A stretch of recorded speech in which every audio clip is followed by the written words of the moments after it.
Okay, this video is about a no start condition. My 85 Corvette, it will spin but won't start, and then upon further checking had no power to the fuel pump.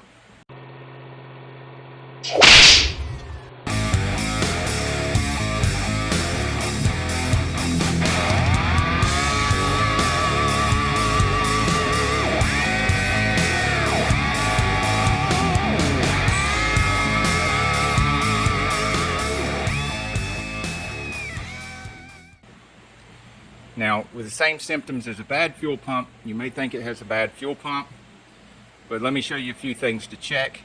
If you've got the same kind of symptoms, the engine spins but it won't start checking around, you got no fuel pressure.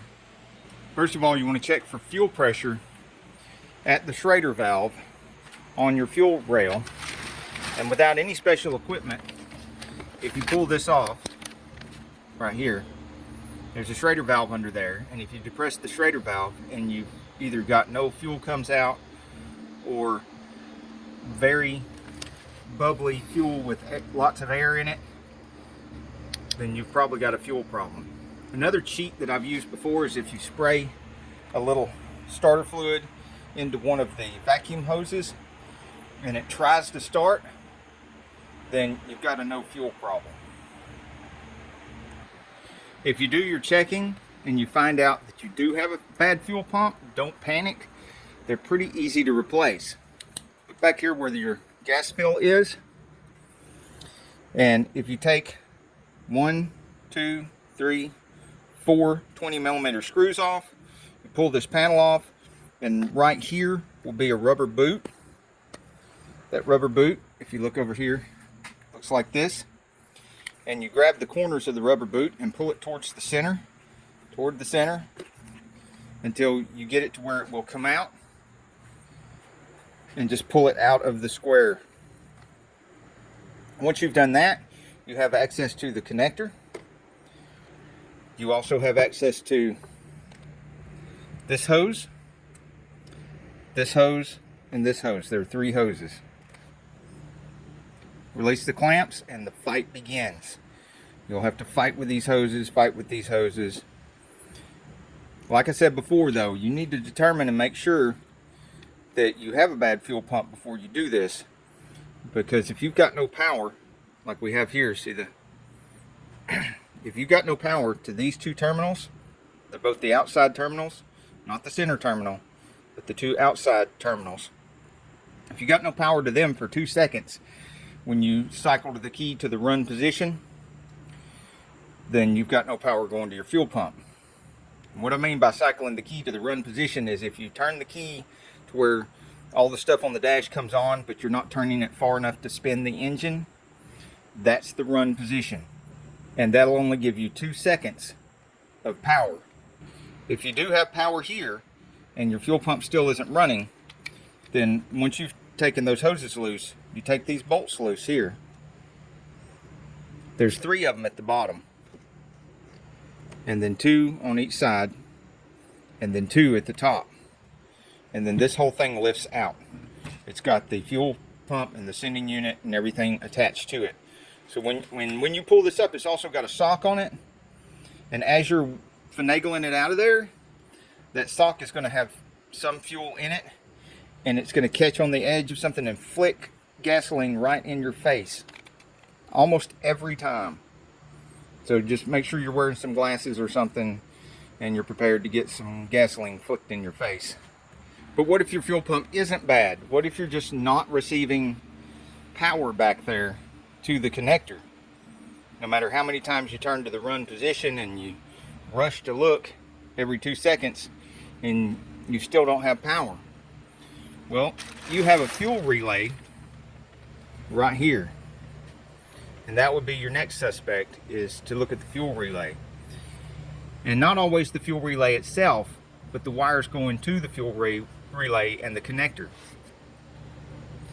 You can take these 2 nuts loose and pull this up, and the wires do have some slack. They'll come up some. Disconnect the relay from the connector and look at the connector. See if you've got any bare wires that are touching each other, that sort of thing. Another thing you can check on the passenger side of the car, there's a fuse box right here. And one of these, let me get my glasses on so I can see. One of these fuses, I believe it's this one right here. Let's see, if I get down here where we can see. Yes, FP right there. This fuse right here, that's for your fuel pump. But there's one last thing to check, because I checked all that and that's not what was wrong with this car. This particular Corvette, I just replaced the battery in it. I was also replacing the neutral safety switch, because before it would spin without starting, it would not even spin at all. And that turned out to be the neutral safety switch. So I replaced that. Now the engine spins, but it still won't start. And I had to boost it off every time, so I got tired of that. I put a new battery in it. So spin but won't start. Checked all this other stuff, checked the fuel pump, checked everything, checked the relay, checked the fuse, and here's what I found that's actually wrong with it.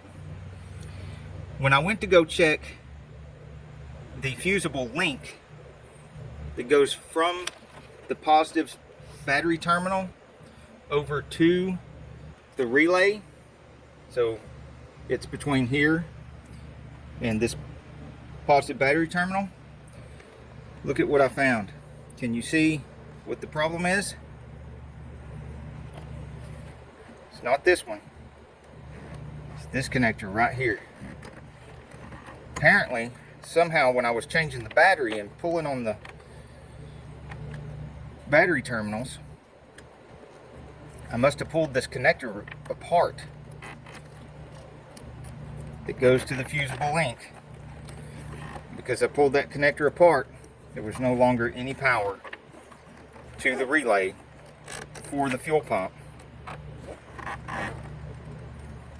Now I've got it connected again, and we should have power going to the fuel pump,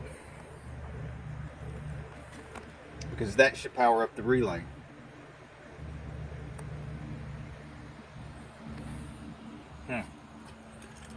Let's try it and see. See the voltmeter? See if I can reach this. Yeah. I've got the terminals hooked up backwards. But yeah, let's swap the terminals around.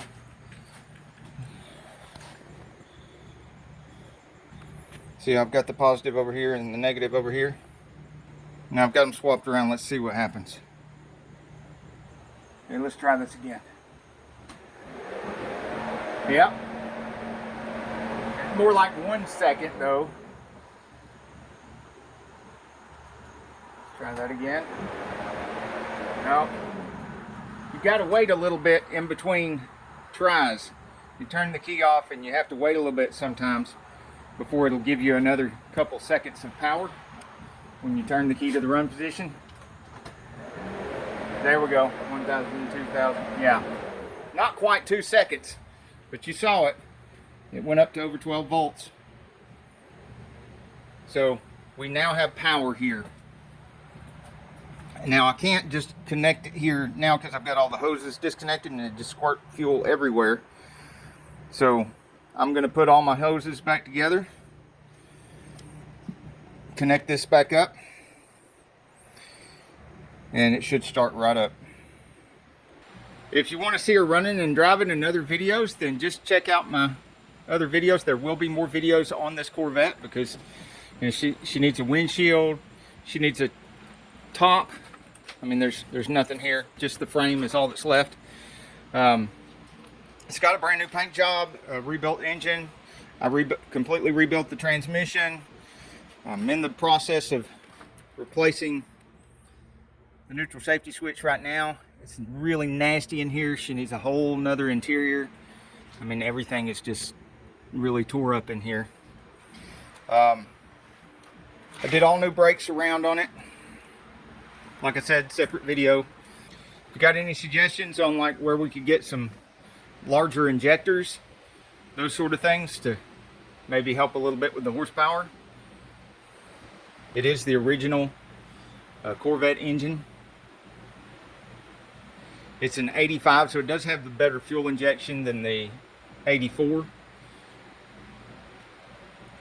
I do not want to tear it back apart and put a bigger cam or anything like that in it, but I might, if you've got a link to a good deal on some injectors, something like that I could do from the outside, that I would definitely consider.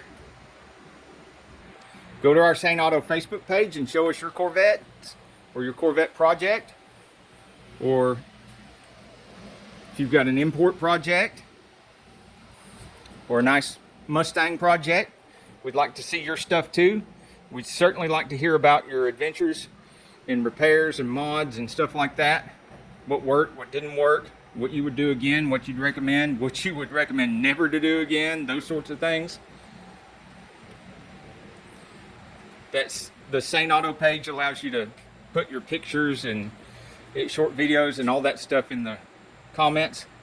Please comment here as well. We could use all the likes and comments that we could get. Till the next video, get off the couch and get dirty. Hey guys, thank you so much for sticking with me till the end of the video. The bottoms fell out here. I'm going to give you some extra footage and a couple extra tips for sticking with me through this. There's my big full-size pecan tree. Hope we get some pecans this year. The squirrels usually take them all. And 3,000 square feet of brand new metal roofing and everything, and look here, I still got one roof leak. How about that? Isn't that lovely? Okay, enough whining. Putting this back together, and I got a little tip for you. Number one, as I've said before in a lot of my other videos, make sure you put all the bolts in before you tighten a single one of them. Anytime you've got a set of bolts, always put them all in first, then start tightening. The other tip I've got is Vaseline. Vaseline always makes most things more pleasant. When you've got hoses here, put a little Vaseline or something right there on the nipples before you put the hoses on there. That way, if you have to go back and do something again, say a month later, the fuel pump does go bad and you end up replacing it, or you get a bad fuel pump from the parts store or something and you end up having to do it more than once, you're going to have a lot easier time getting those hoses off. Also, if they're not crush fit down there like these are, and you can easily replace them, just go ahead and replace them. Oh, and as always, dielectric grease in the connectors. And this I'll be waiting till the middle of the week for a brand new rubber boot to go in here, because I can't stomach the thought of putting this tore up nasty thing back in there. And because I won't have the camera on then, I'll tell you now, even these little dudes right here, I will still be putting just the teeniest bit of anti-seize on the screws before putting them back in, because the last thing you want is a screw to get seized up in one of these and it's trying to turn and you've got this thin web of fiberglass and damaging the fiberglass. Just put anti-seize on those things, make sure they don't get stuck in there. Well, the fuel pump is working now because she's running. What you're probably hearing on the microphone is that the fan pushing in front of the radiator. I hope you can hear the engine good here.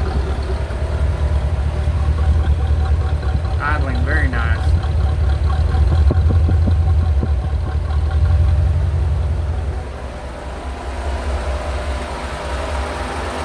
I did spill some transmission fluid on the exhaust manifold over here when I was filling her up. That always smells lovely.